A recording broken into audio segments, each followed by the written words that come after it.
कैसा होता है? ऐसा भी होता है, बोलो ना, ऐसा भी, अरे ऐसा भी होता है। हम पूजा कर करके मरे जा रहे हैं, ना स्वर्ग मिला ना घर मिला। बोलो, हम पूजा कर करके, बोलो भाई, महासभा के पहले धर्म सभा, बोलो महासभा के पहले, महासभा के पहले महासभा के पदाधिकारी आए, हमारे अध्यक्ष जी चिंतित थी, महासभा के लोग आ रहे, मैंने कहा आने दो महासभा वालों को। महासभा के पहले धर्म सभा और धर्म सभा के बाद महासभा, इसमें हो जाएगी सबकी दवा पर दवा, मिलेगी उनको ठंडी ठंडी। किसने बोला? इसके लिए तो भटके ही रहेंगी, ठंडी हवा मिल जाए। और नहीं मिले ठंडी हवा तो 3 टाइम लेना पड़ती है, फिर दवा दवा के दवा। भैया ऐसा भी होता है, एक फूल की पापड़ी लेके जा रहा था, मर गया, स्वर्ग चला गया। हम पूजा करते करते मरे जा रहे, न स्वर्ग मिला, न घर मिला, न कुछ आपके लिए मिला, क्योंकि अर्घम नृपामति, बोलो ना, अर्घम नृपामति, नमो सिद्धाणा, बोलो अर्घम नृपामति स्वाहा करते रहे। यही मालूम नहीं है कि शांतिनाथ विधान हो रहा कि भक्तमर विधान हो रहा। कहाँ गए थे? विधान में। बोलो, कहाँ गए थे? विधान में किया विधान। हाँ, पूरे अर्घ चढ़ाए। कौन सा विधान हुआ? कौन सा विधान हुआ?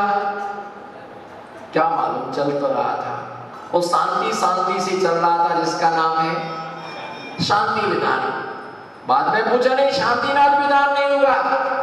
बाद में पता चला कि कल्याण मंदिर विधान चल रहा था, और उनको पता ही नहीं चला कि शांति विधान हुआ कि कल्याण मंदिर विधान हुआ। बस विधान हो गया, पर ये नहीं मालूम एक बार ऐसा भी हो गया। बोलो, एक बार कैसा? पर्युषण पर्व था, सारे भगवान के लिए पर्युषण पर्व था, सारे भगवान के लिए मंजन कराने के लिए बाहर ले गए, और भगवान का मंजन चल रहा था।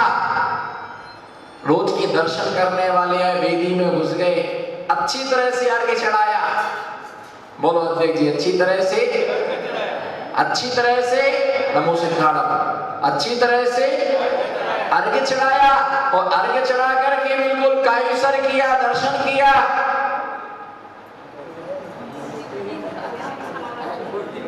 अर्घ्य चढ़ाया, सब कुछ किया, और उसके बाद वो व्यक्ति बाहर निकल आया। तो बाहर आदमी पूछा, दर्शन कराए? बोले हाँ, करके आए। बोले कितनी प्रतिमाएं? बोले जितनी रोज रखी रहती उतनी रखी रहती है। बोले अंदर देख कर क्या? वेदी पर एक भी प्रतिमा नहीं। वेदी पर, बोलो वेदी पर, वेदी पर एक भी प्रतिमा वहां पर नहीं थी। है ना? कारण क्या? सारी भगवानों का मंजन होना था। जब उसने आकर के देखा, कहाँ गई सारी प्रतिमाएं? बोले मंजन के लिए गई है। आपको देखना, ऐसे लोगों की स्थिति होती है, भाव सहित, बोलना भाव सहित। बंदे जो कोई भाव से सहित होकर तीर्थराज की जो यात्रा करता है, भाव से सहित होकर के जो वंदना करता है, भाव से सहित होकर के, ये एक अनुष्ठान में नहीं, संपूर्ण अनुष्ठानों में इस बात के लिए लगा करके चलना, भाव सहित। बोलना आकुलता में, जोर से बोलो, आकुलता में, आकुलता में धर्म नहीं होता है, और धर्म में कभी भी आकुलता, आकुलता में धर्म नहीं होता है, और धर्म में कभी भी आकुलता नहीं होती है। कषाय में कभी धर्म नहीं होता। बोलो, कषाय में कभी, कषाय में कभी धर्म नहीं होता है, और धर्म में कभी भी कषाय नहीं होती है ना। अनपेक्षित वृत्ति पक्री मग्राहे हुए ने आचार्य महाराज ने यहाँ पर ये बताया है कि अनपेक्षित जो हम भैया भक्ति करते हैं, जो हम, बोलो जो हम वैयावृत्ति करते हैं उसमें किसी भी प्रकार की अपेक्षा नहीं है। जहां अपेक्षा है, बोलो जहां अपेक्षा है वहां वैयावृत्ति नहीं है, और जहां वैयावृत्ति है वहां किसी भी प्रकार की अपेक्षा। बोलो दादाजी नमो सिद्धांत। जहां अपेक्षा है, जहां अपेक्षा है वहां वैयावृत्ति नहीं है, और जहां वैयावृत्ति है वहां पर किसी भी प्रकार की अपेक्षा नहीं है। अगर हम चाहते हमें मिले, चाहने वालों को मिलता नहीं है। बोलो संतोष रखो, मत करो रोष, थोड़ा सा रखो संतोष। संतोषी प्राणी सदा दुखी, संतोषी प्राणी, संतोषी प्राणी सदा सुखी। मैंने आपको पहले ही बताया था, जिसको पैसा मिलता है पैसे के साथ बीमारियां फ्री मिलती हैं, और सबसे पहले से वाले को सबसे पहली बीमारी उसको भूख नहीं लगती है। क्या नहीं लगती? बोलो ना अशोक जी नमो सिद्धांत। पैसे वाले को सबसे बड़ी बीमारी उसको धीरे से कौन डर लगना क्या, कर्फ्यू लगा क्या, 144 धारा लगी क्या?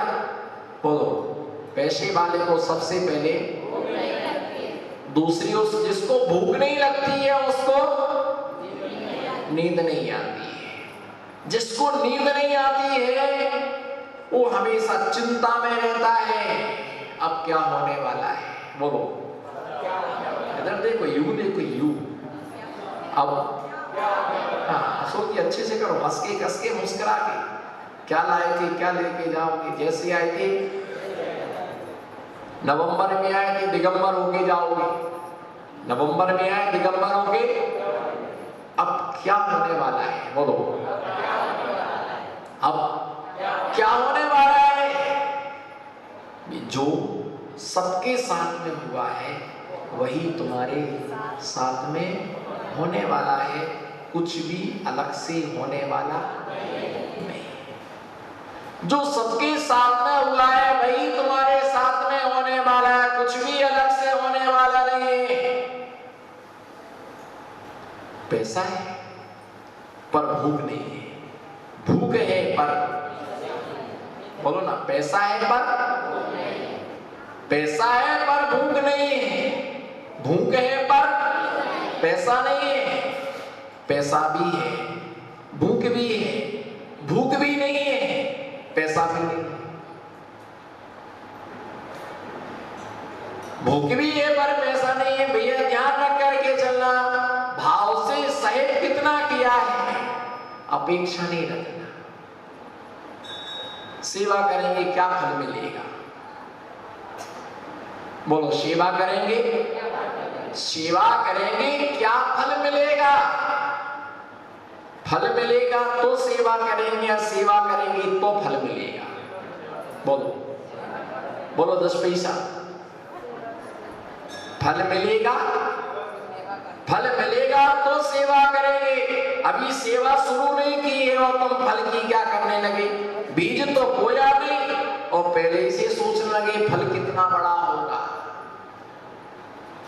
शादी हुई नहीं, बच्चे को डॉक्टर बनाएंगे, पहले से ही संकल्प विकल्प के झूले में झूलने लगे। भैया ध्यान रख के चलना, पहले सेवा, बोलो पहले बाद में मेवा। कह गए महावीर देवा, पहले आप सेवा कीजिए, सेवा करोगे तो उसका आपको फल मिलेगा। इसलिए ध्यान रख के चलना, अनपेक्षितता अनपेक्षितो विचारो, अपेक्षा से रहे। बोलो अपेक्षा से रहे, निस्वार्थ भावना से जो सेवाएं की जाती हैं वो हमारे लिए लाभदायक। सेवा और वैयावृत्ति में जमीन आसमान का अंतर है। जिसको करके पैसा लिया जाता है उसका नाम सेवा है। वो जिसमें कि करने पर पैसा नहीं लिया जाता है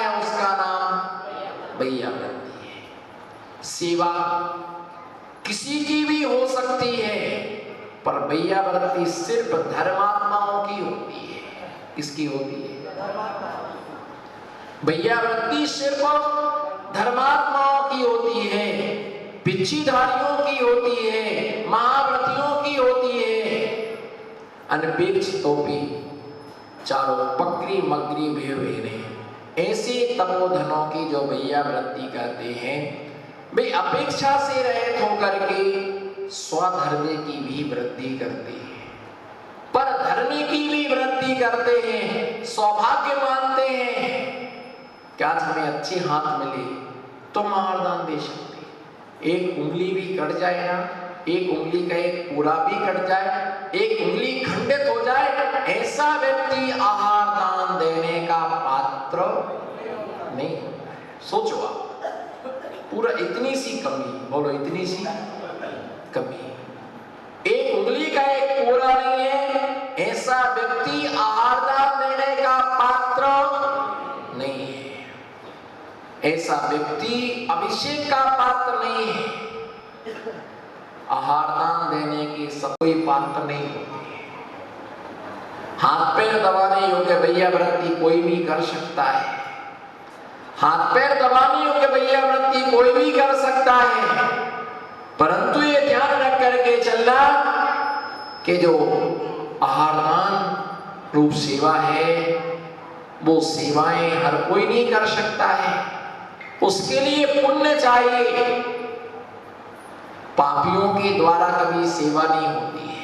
बोलो, पापियों के द्वारा, अधर्मियों के द्वारा सेवा नहीं होती है। धर्मात्माओं के द्वारा ही ये कार्य संभव होता है, पुण्यात्मा के द्वारा संभव होता है, और वो और पुण्य का संचय करता है और पुण्य का इकट्ठा करता है।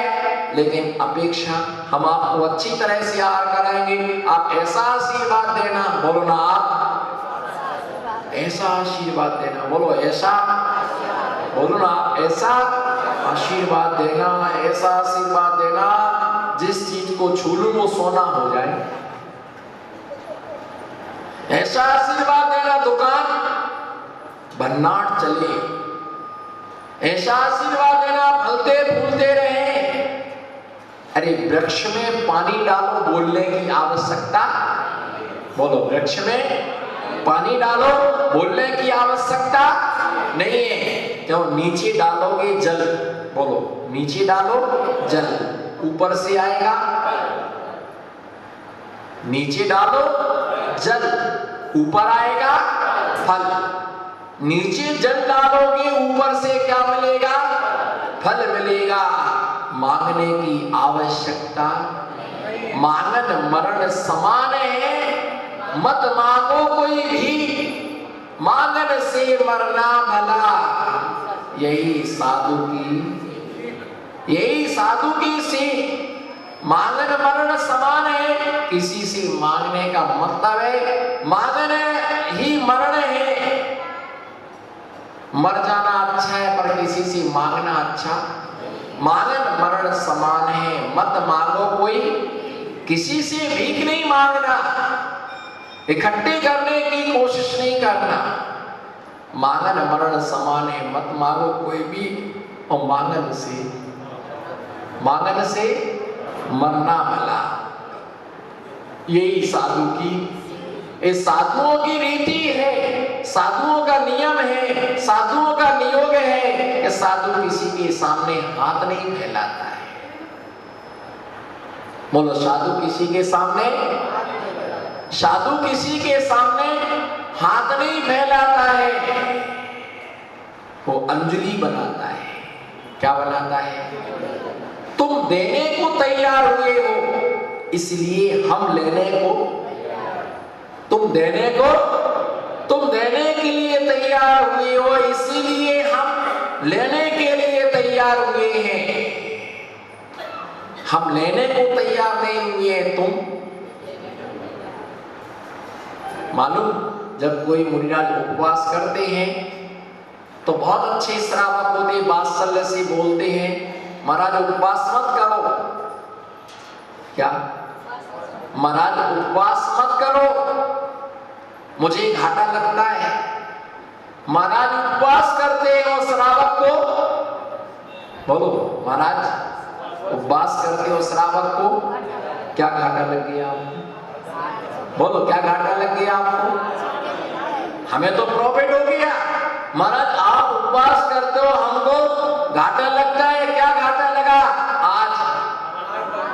बोलो ना, फिर धीरे से क्यों बोल रहे हो? ये हट्टा कट्टा पुद्गल किसके काम में आएगा? महाराज आप उपवास करते हो, घाटा हमको लगेगा। आज हमको आहार देने का सौभाग्य नहीं मिला। तो भैया आहार देने का सौभाग्य नहीं मिला तो प्रवचन सुनो, भैया वृत्ति कीजिएगा। पर वो कहता है कि हमें आज तब किया, उपवास किया तो उससे मुझे लाभ हुआ। हमारी उपवास करने से श्रावक को कोई लाभ नहीं होता है। हमारी तपस्या से आपको कोई लाभ नहीं होगा, पर तपस्या में सहयोगी बनोगे तो तुम्हें क्या होगा?